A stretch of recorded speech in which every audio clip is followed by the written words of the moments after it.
the biggest misconceptions that we've absorbed is that the beginning of our journey is something that we have to hide. We only celebrate people once they've actually become successful. The creator with the thousands of followers, business that's finally taken off, and the person who's finally made it. We almost never see what came before that. Don't often see the hundreds of videos that barely reach anyone. Don't see the uncomfortable introduction, and we definitely don't see the moment they had to tell people what they did before there was much evidence to support it. Even though we inherently know that everyone starts somewhere, rarely ever feels that way when it's actually our turn at the table. Remember a couple months ago, I reached out to a cafe because I wanted to create content for them. Introduced myself as a content creator, so naturally the owner asked to see my Instagram. This is where it gets tricky because at that time I had less than 50 followers on Instagram. I remember handing him my phone and immediately feeling so embarrassed because I had less than 100 followers. And it wasn't that I didn't have any work or proof to show that I was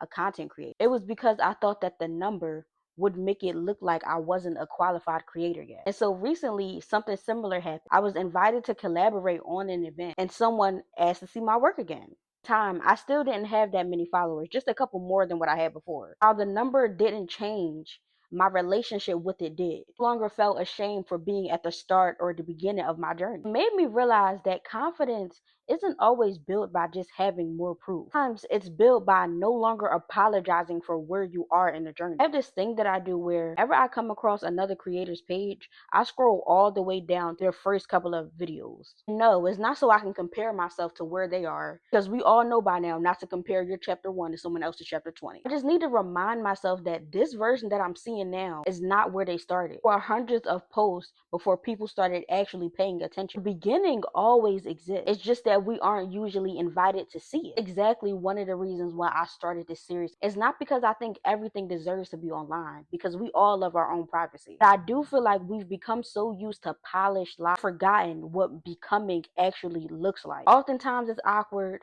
uncertain, uncomfortable. It requires you to introduce yourself as the person that you're becoming before the world starts to believe you. And I think we all need to see more of that. If we only ever share the destination, we accidentally teach people to be ashamed of the journey and the process. This series isn't about documenting success, it's about documenting becoming. Because maybe seeing someone else's beginning makes it a little bit easier to believe in your own. And this is day 21 of becoming someone that I trust.